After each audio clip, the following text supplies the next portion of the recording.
Hey guys, welcome back to the Great Ace Attorney Chronicles. Let's carry on where we left off. We're on the ropes yet again. The jury has declared Mr. Natsume guilty for a second time after we walked headfirst into Van Zeeks' trap.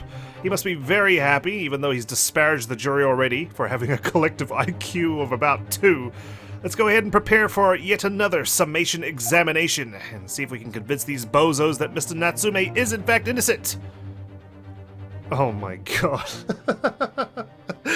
After these messages, I guess. I did not realize I was one text box away from the to be continued screen. That'll teach me.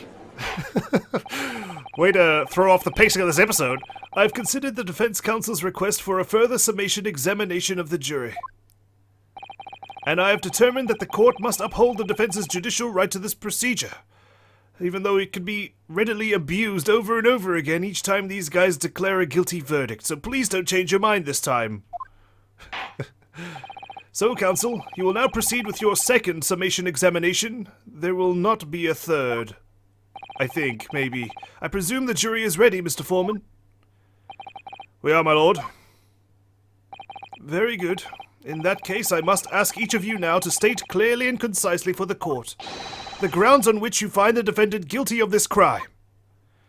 Alright. I wonder if we're going to convince the same people again, because it's clear to me that Bruce Fairplay and Mrs. Garadeb are prejudiced against me. The Jurors Contentions. Here we go. The accused left behind evidence at the scene, didn't he? Those 3 books of his.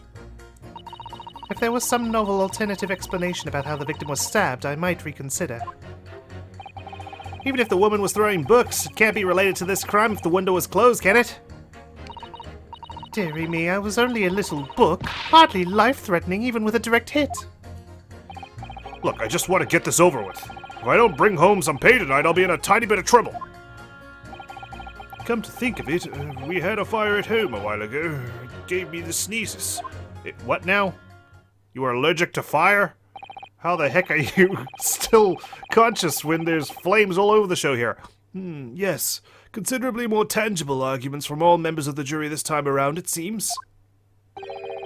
With one notable exception, of course. My learned student friend was unable to find fault in the previous witness testimony. So the court must accept the fact that it was indeed the accused seen fleeing from the scene. And moreover, no one else was even at the scene to commit the crime.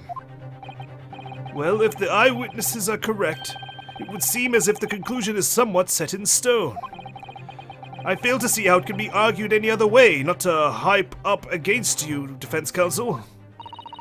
That means, I'm afraid, that during the summation examination, it's essential that you establish some other tangible explanation for the facts. But how? What would even constitute a tangible explanation here? Isn't it obvious? Who stabbed the woman and how? Those details are all you need to provide. Simply give us a name and a method by which the attack was conducted. And there I was thinking this might be hard. Okay, so it's obvious. The culprit is Mrs. Garadeb. The Lion's Pride actually had a knife tucked in, used as a bookmark. And when she threw the book out the window, the knife flew out. Miss Green at the bottom there caught the book and got stabbed in the back. Incidentally, it was quite the freak accident, I think. But then again, there are a lot of freak things about this, like Mrs. Garadeb being on the jury, for example, and juror number 6 falling over in front of Mr. Natsume. But Mr. Naruhodo, you have to do it. Otherwise, this really will be where the trial ends. Ugh, no pressure then. Fine. That's quite enough preamble. Proceed with the summation examination, please. You asked for this. I presume you are prepared, counsel? Oh, yes, my lord. Alright, Ryunosuke, focus your mind now. Would I be standing here if I was not absolutely prepared? Finger snap! Clearly, the key to the summation examination is going to be juror number 4, the maid. Or should I say, Mrs. Garadeb, the snake. We have a book that disappeared from the Garadeb's house on the evening of the incident, and the 4th book found in the victim's hand. There must be a way to link the 2. Yes, that's what we have to find. Using every technique I've learned in my short career so far. Whatever it takes. What's that technique there, Ryunosuke? Just press and present? Don't forget to keep an eye on Mrs. Garrett and how she reacts to even to things other people say. Oh, really? We're gonna play that game, too. Wowee. Alright, well, hopefully the romantic couple at the back there just keeps out of this. The defense is rebuttal. We're going to need to press people's statements. Alright, I think we start with juror number 3. How he's claimed that the window was closed because Van Zeek said the window was closed. Surely, Mrs. Garrett will react if there's anything dodgy about this statement. But what about the possibility that the window was open? What about it? I mean, there's just no way it could have been. How do you know? How can you be so sure? Were you there? Were you in the fire? The prosecutor fellow over there said it earlier, didn't he? Winters in London are no joke. You don't want to invite that sort of cold indoors. So no, that window wasn't open. Us Londoners like sitting by the fire and staying warm, see? Okay, she hasn't reacted anything so far.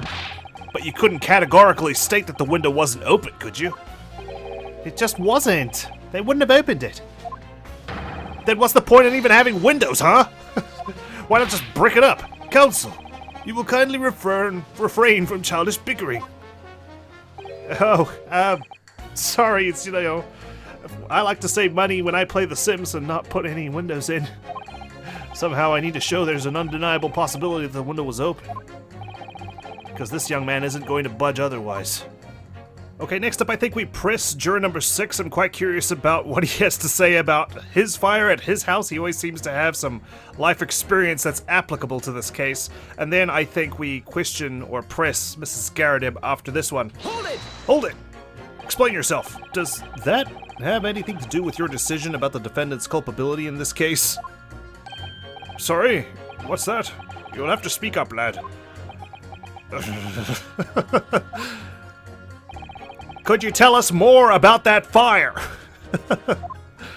It was last winter. My grandchildren baked me a lovely cake on my birthday. It had 75 candles on the top, it did. What a sight to behold it was. Wow, that seems really irresponsible. You put candles on a cake? Was it some kind of devil worship? Did you have a pentagram on your plate while you were at it? Of course not. It was an angel cake. To celebrate my birthday, obviously. It seems that's a common custom here in Great Britain, Mr. Naruhodo. Right, so you're telling me, Susato, that they put candles on a cake and blow it out? And spit all over the cake? Jeez. Anyway, I mustered all my puff to blow them out. Only I must have blown wrong somehow. The flames didn't go out, but candles went flying all over the room. Oh god. All 75 of them? The furniture caught and everything went up. The whole place filled with smoke. Definitely sounds like devil worship to me. Sounds like he gave you an answer. And by the sneezes, I presume you mean a cold? But how did you catch a cold from a fire? That seems completely unlikely.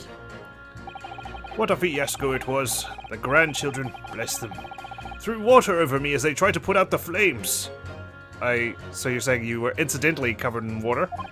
And then, because the whole room had filled up with smoke, of course, we had to open all the windows to clear it. Well, well, what do you know? Of course that's why they opened the window, to clear the smoke out of the room. Although I thought it would be a bad idea to do so, because opening the window would let fresh oxygen in to fuel the flames, but this must have been after they put out the fire at the very least. The windows. The biting winter air rushed over me like the devil dancing on my grave, it did. I caught a terrible cold from it. It put me in hospital for a while. I won't forget that birthday in a hurry. Well, there's also the fact that it was probably one of your more recent ones. I knew it was devil worship all along. But something about this old man's story is playing on my mind for some reason. I can't put my finger on why, though. Why on earth would the windows being open be important?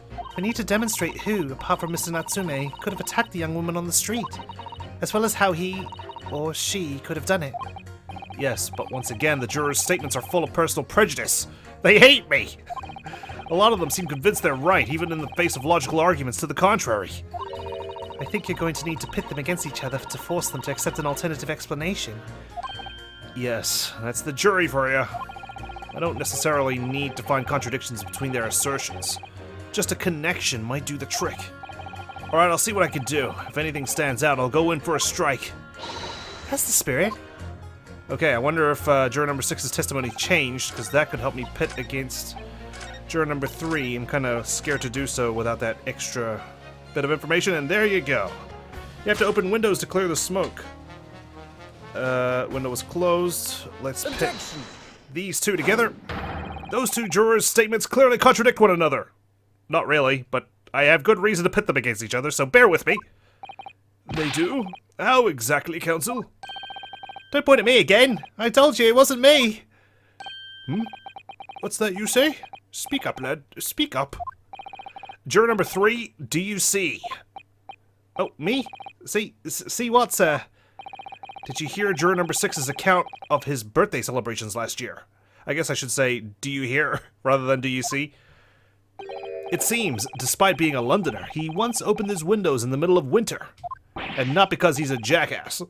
Well, yes, of course, because it was an emergency. I mean, obviously, if the room was filled with smoke from a fire, then you'd be mad not to open the... Oh! Exactly. On the day in question, at the time of the incident, there was a fire in the Garrideb household, and Mr. Garrideb had the following to say about it. Although he's not here right now, you're gonna have to take my word for it. The whole place filled with smoke, as is common from a fire. Oh, my hat! Uh-oh. Someone is panicked. I didn't realize I could pursue after a pit. Excuse me. You wanna stop sculling your tea? Juror number 4, do you have something to say about that? Well? Answer me, goddammit! Mrs. Garrideb! Oh, dearie me! What is the meaning of this? How dare you imply that I'm hiding who I really am? It's imperative that you confirm something for the court. So please, it's time to drop the pretense now. What is it? When the fire started in your house that day, did you or your husband open the window? What? I beg your pardon? What are you insinuating? The room would have been thick with smoke after the carpet and bookcase caught fire as they did. You're telling me you guys breathed in smoke for the rest of the evening? In a situation like that, it's inconceivable that you wouldn't have opened the window. Yeah, see? Van Zeeks, I could do it too. Well, she definitely would have opened the window if there was smoke in the room. And what if we did? Oh, all right then. Yes, you're right. My husband was frantically trying to open the window. Oh, your husband, is he? Which can have been easy, since I continued to give him a justly deserved book battering. Even though your house was on fire. God, she's got her priorities straight. Oh, you never stop throwing until the anger subsides. It would be terribly bad for the nerves to do otherwise. Of course, I should have realized you're a health fanatic. That's a significant step forward, Mr. Naruhodo. You've managed to establish that the window was open. We simply must have that added to Mrs. Garrideb's formal statement. Oh my, sorry, forgive my sneeze. I've been holding that in for quite a while. Looks like juror number 4 has changed her statement. Now you mention it, yes, the window was open at the time. I'd clean forgotten, but it's true. Okay, juror number 3. Looks like it's still the same. I'm guessing we're going to need to pit these two against each other now. So let's go ahead and do that. What? Those two statements clearly contradict each other. Hold it. Are you kidding me? That's not it. I'm sorry, but as foreman of the jury, I have to object. That's complete nonsense. What? I'm a banker, don't forget. An educated man, and there's no contradiction as far as I can see. Are you kidding me? I'm an educated man too. I studied a whole degree aboard a ship on the way here, after being accused of murder, mind you. So I'd like to think I'm well versed in academia, but are you serious? Like, this isn't right? Quite so, Mr. Foreman. I thought the guy wanted an explanation as to why the window was open. I've got one. I will not permit a whimsical attack against the good members of the jury council. I didn't even say he was uneducated, Your Honor. I mean, my lord. There was nothing whimsical about it. It's very important to listen carefully to every juror, Mr. Naruhodo. Then you can decide where the contradictions really lie, if there are any. Okay, I must say, I don't quite understand why she's literally said the window was open, and juror number 3 is saying the window could have been open. Okay, never mind then. I suppose maybe we just press her for information to elaborate a bit further. The 4th book found at the scene of the crime shows very obvious signs of fire damage. And the title of the book is The Lion's Pride. The same title, in fact, as the book that Mr. Garrideb told us he had been reading. Don't act so surprised. You know this is true. You were right there. Well, I really couldn't say. As you scull your tea rapidly. On the day in question, did you or did you not throw at your husband the copy of The Lion's Pride that he had been reading? Did you look at the title of each book? Oh, you've stopped pouring. I did. Huh. It was the first thing I could lay my hands on, so I hurled it straight at him. And now you come to mention it. Yes. He was rather enjoying reading it, you're right. I have no regrets whatsoever. That scoundrel. Why did you not reveal this information to the court from the outset? And it was his favorite book, man. I thought you were married. Because I couldn't, you insolent little man. I didn't remember. Oh, but you do now. At times like that, you pick up and throw whatever you can lay your hands on, as well you know. I really don't. I don't throw books at Susato. In fact, she's the one who takes me down. In a physical way, not anything dodgy. Oh my. I barely noticed I was throwing a book, much less the title of it. You're reacting now. What on earth is going on? Excuse me. What is it, juror number 5? I just want to have a one-on-one conversation with each member of the jury, and somehow I keep getting interrupted. Are you just putting on your best Koala Kong impression? You know something? I've remembered what it was. That memory I'd blocked out. You blocked out a memory and you remembered blocking it out? It was listening to what this granny was saying. Brought it all flooding back. Who are you calling a granny, you cheeky devil? I'm Mrs. Garrideb, or the maid, I'll have you know. It depends on my mood on the day. The man doesn't even flinch. Please tell me that's not because he's so used to being hit all the time.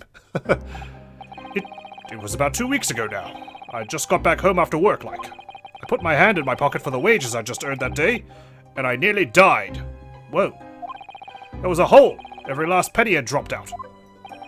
Oh, dear. What a disaster. I thought he meant there was a hole in the road and he fell into it, but no, it was a hole in his pocket. You haven't heard the half of it, boy. Oh? The wife was cutting up some chicken at the time. I could hardly get the words out, but I told her straight. I've lost the day's wages, love. Next thing I knew, the blade was whistling past my ear.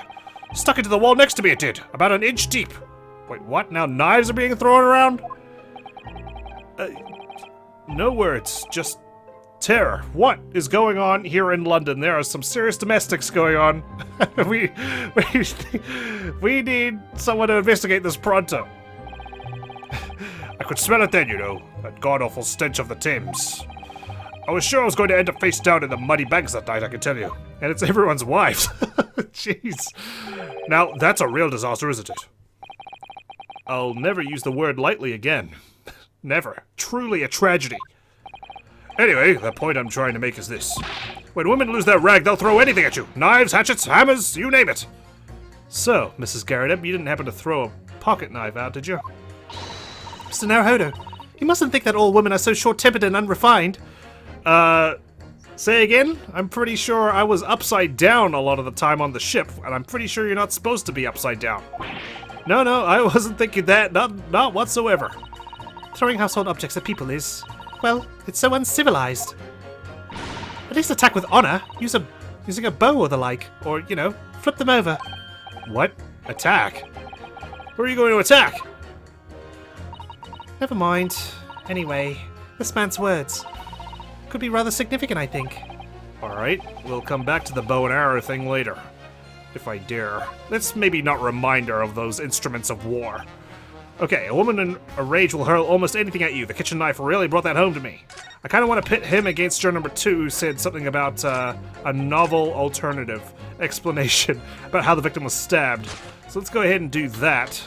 I wonder if I even need to get them to change their guilty verdicts, or if they're just going to do that automatically once I pit 2 of them together. Objection! Here we go. Those 2 statements clearly have a deeply significant connection. Good grief. You mean they don't contradict each other? Explain, counsel, at once. I was under the impression all you do is point out contradictions. Juror number 2, do you think perhaps that this could be one such novel alternative? Oh my, whatever do you mean? An alternative explanation as to how the victim was stabbed in the back. What are you talking about? Your wife threw a knife and it flew across town and landed in Miss Green's back. We've demonstrated that the fourth book, The Lion's Pride, that was found at the scene of the crime, originated in Mr. Garadeb's room on the top floor of his house. Therefore, it's equally possible that some other object besides the book could have found its way from the Garadeb household to the street below. Oh, what's that now? After all, Mrs. Garadeb could have thrown any number of different objects at her husband. Candles, knives, business cards, the fireplace, anything. Isn't that right, juror number 4? What are you insinuating now, you little beanpole? Don't call it that. Talk to me. Thank you. Whoops, sorry, I didn't mean to accidentally look to you for backup. I'm beginning to think that ever since the true origins of this book came to light, perhaps she's had a feeling this might be what happened. Now you listen here, you Eastern Gala. As the foreman of this jury, I demand a straight answer.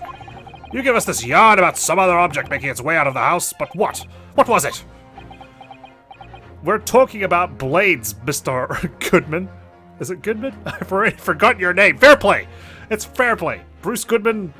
Something else. Detective Goodman's from Rise from the Ashes from the original Phoenix Wright. Forget it. I'm really taking a big gamble here. That was a bold accusation to make, but I haven't any real evidence to back it up, and Van Zeeks I can feel is staring through my soul behind me. But I'm certain that at the very least this warrants further investigation. Alright, Mr. Foreman, I'll try to explain the defense's theory. The other object that found its way from the Garadeb household to the scene of the crime was this particular jackknife.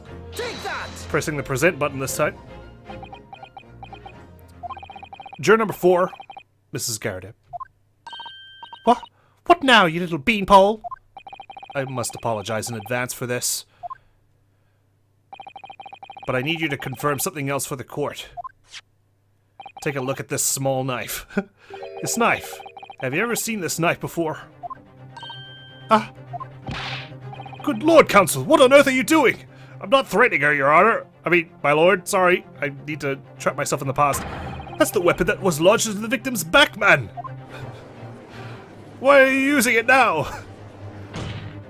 My lord, remember that when the victim was attacked, Mr. and Mrs. Garadeb were in the throes of an argument. Mrs. Garadeb was hurling anything she could at her husband, who had been backed up against the window, the helpless man.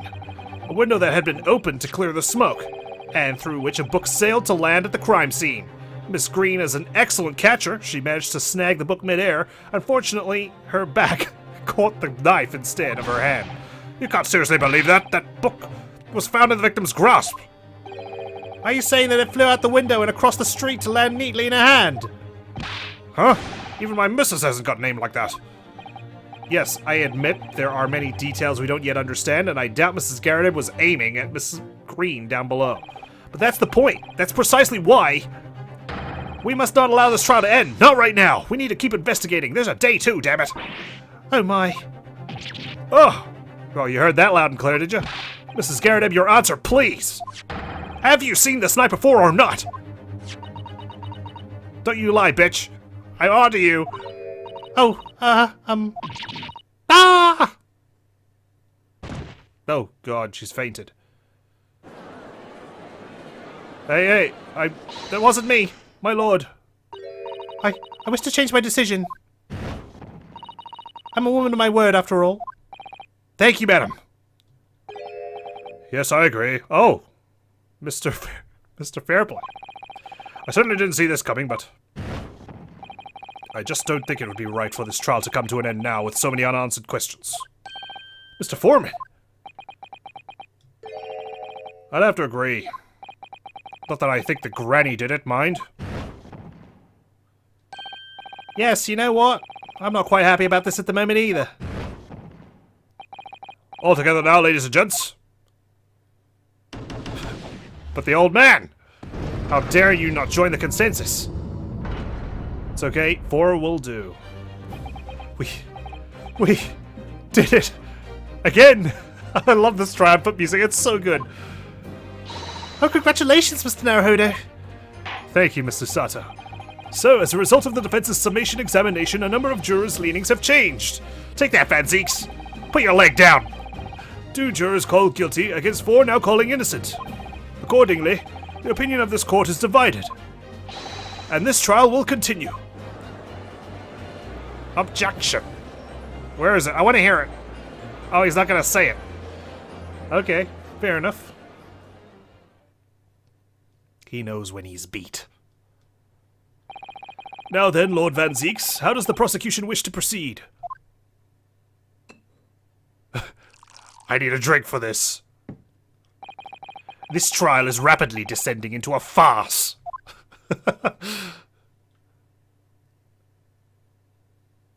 Well, like a corked wine. The first few sips are bitter enough.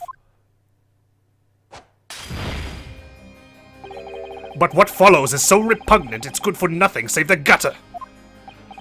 If I may, Lord Van Zeeks. The defense has just put forward a credible alternative explanation for what happened. Yeah, credible. Yeah, a knife flew out the window and stabbed Miss Green in the back. Coincidentally. Credible. Is that your considered opinion, Mr. Foreman? The defense's argument is a joke to which I barely know how to respond. But let me start by insisting that you must all familiarize yourselves better with the relative positions of those places being discussed. I like how he just lets me do my summation examination. He lets me carry on, talk to these guys, try and get through to them, and then once it's all done, he's like, well, you guys are morons. Here's why you're wrong. Immediately, I'm just like, oh shit, he's actually got a point. Why did he just bring that up during the summation examination? I suppose he's not allowed to interfere. What do you mean by that? What's his angle this time? It should already be more than apparent that between the crime scene and the Garadeb household runs a rather wide street, Briar Road. Which means that the distance from the Garadeb's house to the scene is some... yes, 15 yards. Let me see. 15 yards. That's around 14 meters. 14 meters? Oh, that's a little farther than I imagined. And, as you ladies and gentlemen of the jury rightly noted as having portentous significance, the fourth book was found in the victim's clutches. In other words, the smoldering book, wantonly hurled by the lady of the house, traveled some 15 yards, to land on the opposite side of the road, neatly between the collapsed victim's fingers and thumb. Do you understand how stupid that sounds? You morons! Is that your final conclusion, my learned and deluded friend? Yes? And did the jackknife follow a near identical trajectory to plunge into the middle of the victim's back? This fantasy is somewhat stretching the notion of having a bad day for the victim, I think. There's something about Van Zeeks' frustration that just really gets me laughing. God, he's so good. Even those pathetic serialized detective stories have more believable plots. Not that we're in one to begin with. Oh! There's nothing I can say to that. That prosecutor loves the sound of his own voice. Well, shit. I love it too. Mr. Sato, serialized detective stories are pathetic, are they? How dare he? Maybe let's pick our battles here, okay? We're not here to argue about Herlock Sholmes' stories, because we all know that they're kinda colored. My lord, might I be allowed to speak? As judicial assistant, you may speak for the defense, yes. Go ahead. The prosecution may consider the idea a fantasy, but what the defense has postulated was believable enough to persuade the jury to change its leaning. And as such, the court has a duty to explore this alternative explanation as thoroughly as possible. They only believed it because I didn't interrupt. I wanted to see how the blind led the blind. To that end, juror number 4, Mrs. Joan Garadeb, must be called to testify and submit to cross-examination. We can do that? Saints alive! A cross-examination of a juror? Well, it's your guys' fault for picking a juror who's so close to this case. Forgot the couple is still in the witness stand. Order! Order! Order! Well, this is highly irregular. It is unprecedented for a member of the jury to be summoned to the witness stand. Objection! You're damn right. I've had enough! I'm throwing my bottle away. And unnecessary. Lord Van Zeeks. There are already witnesses in the stand whose testimony the defense may further cross-examine. I mean, how much litter is there? There's so much glass around his area, I'm afraid to walk over and shake his hand. If he would ever let me. If my learned friend's partial theory has any truth to it. Then both a burning book and a jackknife must have flown through the sky before this couple's eyes. And we must assume they would be able to testify accordingly. What say you, witnesses? I do like how she, like, hides behind him and, like, starts punching. Something's slightly adorable about it, despite her choking him. Yes, sir! Constable Royally Beat, reporting for duty, sir! Well... Good morning, officer. Sorry for dozing until now. Sir, I haven't slept for a month, on account of a villain who's appeared on my beat, sir. Oh, they are so heroic, these London bobbies. Patricia, my darling, I've been neglecting you, but no more. Oh, Rolly, my hero. You make me swoon. Okay. Very well. I hereby reject the defense's request. Oh. And order the witnesses in the stand to testify again. That's a fair call. State forthwith, before the court, any details pertaining to the defense's alternative explanation of events. Yes, sir! Hit us. Witness testimony regarding Constable Beat's report. This case has nothing to do with Mr. and Mrs. Garrett. Believe me, a London bobby is good for his word. You see, sir, the windows on the top floor of the Garrett house are top-hinged casements. Obviously, if anything had been thrown out of the window, we would have seen it. I did leave the scene to go and fetch help, but my trusty Rolly was there to make sure nothing was disturbed.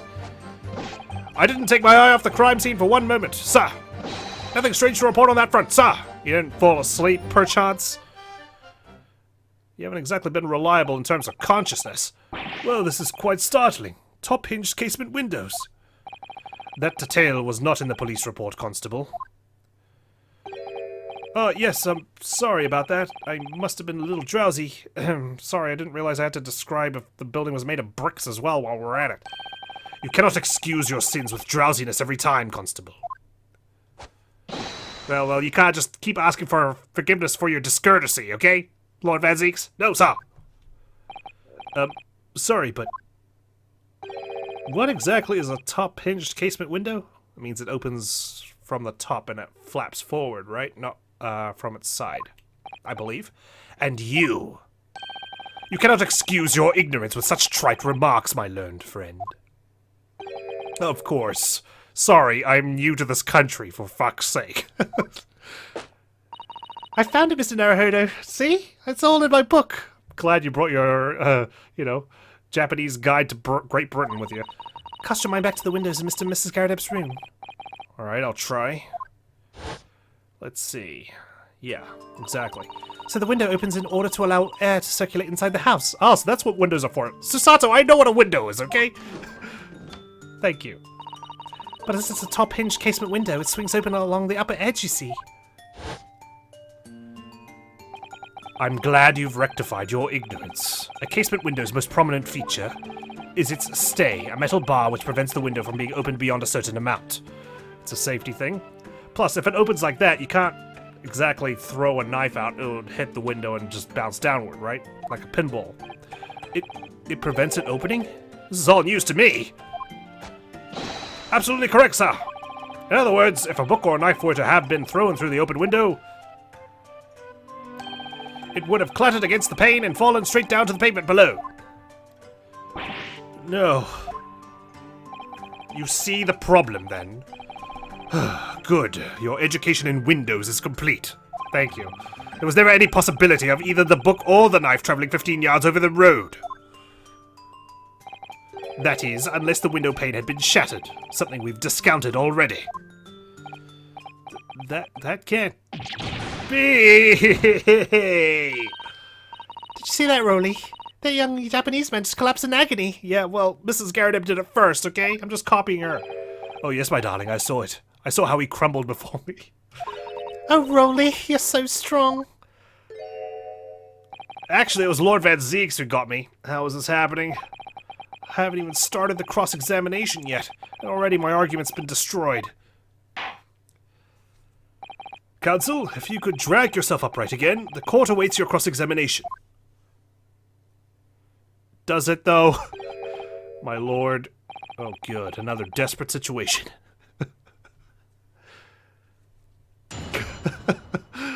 Alright, well, shit. Constable Beats report. Let's go. Alright, having gone over the facts, it looks like Mr. Van Zeeks is quite right. The location was the Pavement of Briar Road on the east side, and if we look at the map, there is an X across the road, so yeah, it was highly unlikely from the get-go. No wonder he was so confident in his words.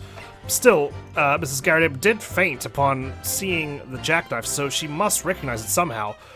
I mean, it's possible she threw the knife out the window. It didn't hit Miss Green, but it fell on the ground, and someone else used it as an opportunity to stab her, perhaps? But who? I mean, we still have those two people that we saw yesterday on the street. They have yet to make an appearance in court. I kind of want to press his final statement there, but let's see what Susato has to say first. I'm so sorry, Mr. Naruhodo. I had no right to speak out. Hey. You're on my team, okay? You can speak your mind whenever you want. You're a clever girl. What do you mean? I requested the cross-examination of Mrs. Garrett without consulting you. Even if the judge did deny me. Oh, I see. Well, I agree with you. We do need testimony from Mrs. Garrett, if we're ever going to get to the truth of this matter. Do you really think so? Well, think about it. No matter how far it is across the road or how that window opens, Mr. Garrett's book found its way to the scene of the crime somehow, didn't it? Okay. Well, let's also postulate then, if the book was thrown out, it also couldn't have flown across the road. Which would explain... Oh. Okay. New theory. The book flew out the window. It hit the pane, landed straight down on the west side. Miss Green saw the book. She crossed the road. She bent down to pick it up, and as she picked it up, the knife hit the window and landed on her back, or into her back, sorry, while she was bending down to pick it up, or hunched over, whatever. So that could explain how the knife got into her. What I can't explain is how she was found on the east side of the road, so she had to have been moved, right? So how did that all come about? Perhaps Mrs. Garrett tried to cover it up? She saw what she'd done? You're right. And then there was Mrs. Garrett's reaction to me showing her the knife. The woman's hiding something. I'm sure of it. You're right again. We need to use this cross-examination to uncover more clues. We'll get to the bottom of this one way or another, I swear. Yes. Alright, we've already got Patricia out and about, away from the crime scene, which means only Rolly was there. And he's claiming he didn't take his eye off the crime scene for one moment, despite his constant drowsiness. Let's go ahead and press this statement. Nothing to report. That's correct, sir. I had my eyes wide open the entire time. Never looked away for 1 second. No one else approached the scene, and nothing was removed from it. I can swear to that on the yard's honor, sir. Really? That seems a little strange. Beg your pardon, sir? Strange, sir. Seems altogether regular to me. This burnt copy of The Lion's Pride was originally in the Garrett household, so the question remains, how did it find its way into the hands of the victim? Can you shed any light on that, seeing as you were at the scene of the crime the entire time with your eyes wide open and never closed? Aha! Could it be a different copy, sir? One that just happened to be burnt as well? No, you idiot. Even if that were possible, why would the victim have been gripping a book like that in her hand? As we can see from this photographic print, she had a bag over her shoulder. Well, sir, that book was in the lady's hand from the moment we arrived at the scene. Is that so? There's something about the statement that's not sitting right with me. The two mysteries of how that knife ended up in her back and how that book ended up in her hand. There must be some common thread between them. Okay, now I do have to question why he's so adamant that it's nothing to do with Mr. and Mrs. Garrett. Hold it! Let's press that before we move on to why she fled the scene. How can you say that for certain? I mean, I know why she fled the scene, sorry, but I want to press her about what happened. A very good question, sir. And the answer is this. It has the noble founding principles of the force written on it as a reminder to all us policemen of our sworn duty. He showed us that before, didn't he? Did he? I can't say I remember. Damn it, Ryunosuke. I thought your powers of observation were astute. To patrol the streets of London town and uphold the peace of the common man. It's what the job's all about. And that is why I can stand here today beside my long-suffering wife and tell you a Bobby's good for his word. While rubbing my tired eyes, admittedly. Sir! Oh, Rolly, you're so manly. Of course I am, my darling Patricia. Oh, Pat. Oh, Rolly. Oh, God. No, none of this is what I meant. I meant, how can you say for certain that this case has nothing to do with Mr. and Mrs. Garadab? Ah, I see, sir. You should have said so earlier, sir. Yes, well, I'm asking now. Could you answer the question? So that was a waste of time then. Absolutely, sir. I will answer it to the fullest of my abilities, sir. There's a surprising reason why Mr. and Mrs. Garadab's domestic dispute can't be related to this case. But before I get into that, sir, just one thing. Yes? You wanted the music to stop, was that it? I'd very much like you and all your countrymen to understand the great British institution of Scotland Yard. So I hope you'll take back some tales of us London bobbies and how we uphold our guiding principles. I wasn't planning on going back just yet. I'd only just arrived here, and it's quite a long journey. You mind if I stay a bit longer in your country? Your fine country? So to that end, sir, I'd be happy to lend you my warrant card for your perusal. But I must warn you, you won't be able to get through it without shedding a few tears. Thank you. I'll try. I'm already shedding a lot of sweat. I don't know if I'll have any tears to spare. Constable Beat's warrant card has been entered into the court record. A small folding wallet, that identifies London bobbies and contains the rules of conduct to which they must adhere. Okay. Glad we pressed that particular statement then. Let's have a look.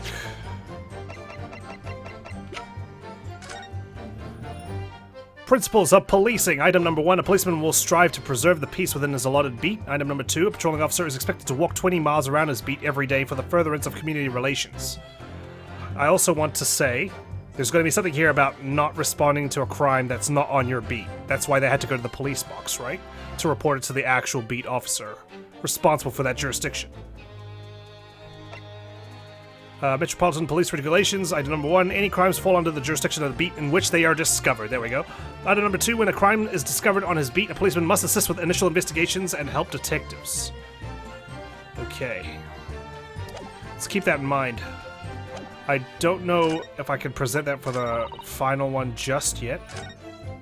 Yeah, no, I'm not feeling it. I think I need a statement out of him that explains that, he started investigating or something, because that will contradict what is shown in his warrant card that he's not allowed to do so. So maybe we need to press this one here, how she had to go and fetch help. Hold it! Yes, you said that you went to a nearby police box to fetch another officer. Is that right? That's right, yes. If it had been on Rolly's beat, I would have known exactly where I was going, of course. Don't feel bad, my love. You can't be expected to know the location of every police box on every beat. So Rolly told me the way. Only, I sort of got a little lost on the way. Patricia, my darling, that's why I love you. Your terrible sense of direction is bewitching to me. Well, I have to admit my wife's sense of direction is terrible as well. And I can say that because I know she won't watch this. Oh, Pat. Oh, Rolly. Oh, please. So I suppose I was gone for about 15 minutes. But like I said, my Rolly was at the scene the whole time, making sure nothing was disturbed. I was off duty at the time, of course, but a true Bobby is never really off duty, sir. Alright, well, I must admit that did not give me what I wanted. Maybe we need to keep pressing then. Let's press this. Hold it! But according to my notes here, the sun had gone down already and it was dark.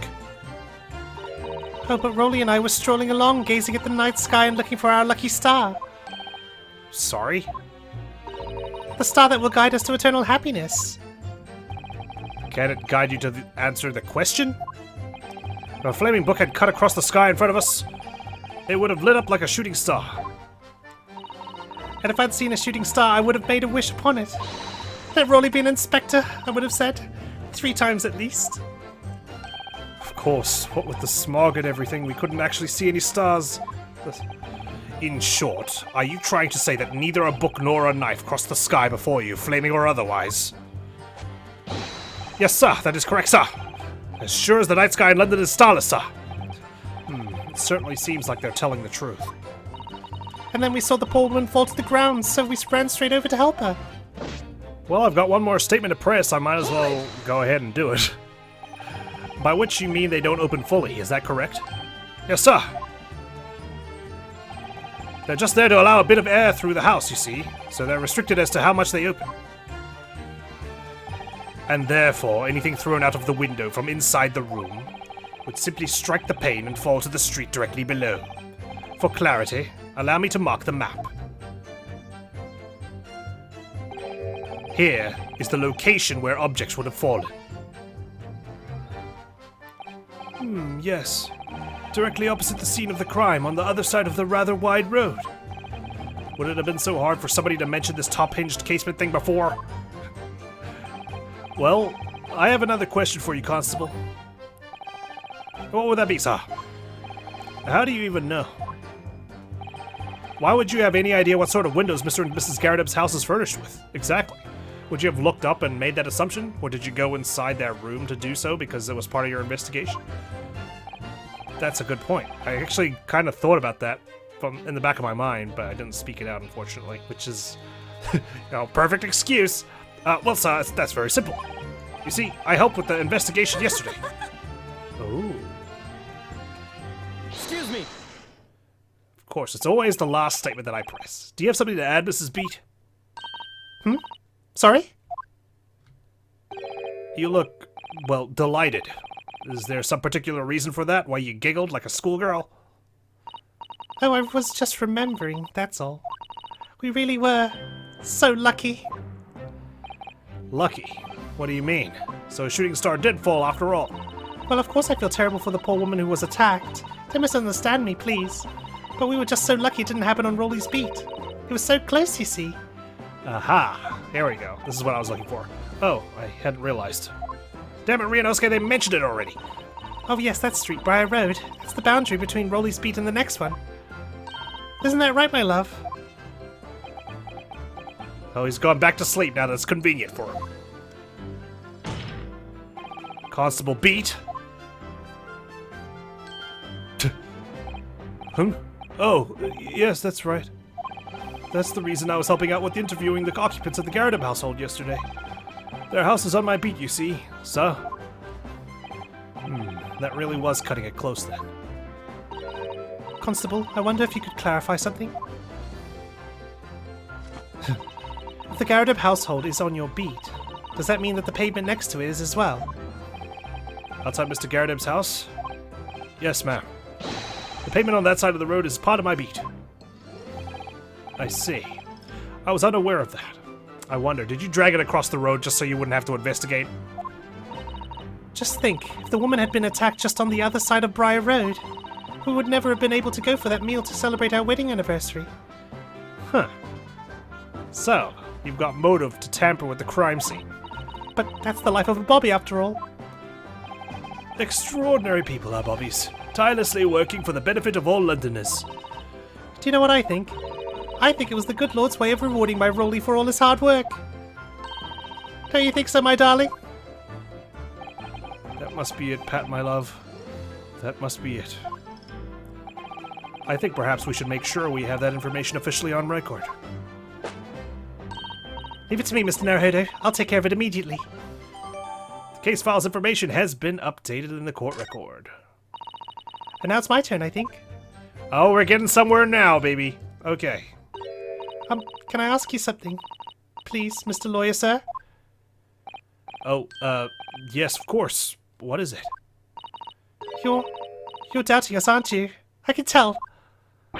What? I wasn't really, I mean, what's she doing? She knows, she can read my mind! Please, just because I'm a woman, it doesn't make my testimony any less valuable. Okay, I'm not misogynistic, don't worry. Okay, I have absolute faith in my partner and assistant here, Susato.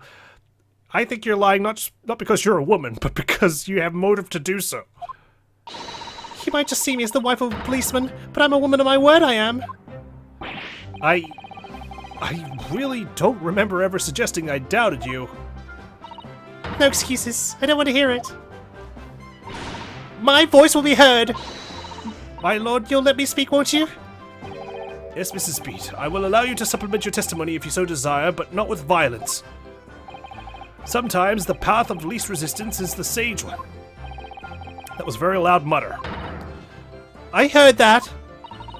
That Japanese man thinks a policeman's wife's word counts for nothing, does he? Well, watch out, sir. I might let you get away with something like that, but my Rolly won't. Duly noted, Mrs. Beat. Please, I ask you humbly to continue. What could she possibly be about to say, I wonder?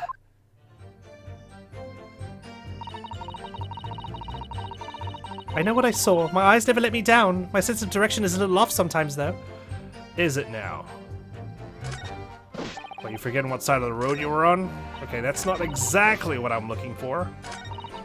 But it's good enough to press, I think. Mrs. Beat, nobody's questioning what you've told us. I saw it, I did. That evening, I saw it clearly. That little Eastern man with the whiskers and the funny curved backs, slinking away from the scene. And I know what I didn't see as well. I didn't see any flaming books or knives flying through the sky. All very clear. You also mentioned something about having a poor sense of direction? Oh, yes, well, that's a little embarrassing, really. I'm always ending up at the wrong place when I've made arrangements to meet Rolly. He gets ever so cross. You okay there, Rolly? Excuse me. Constable Beat, is there a problem? No, he just wants to sleep.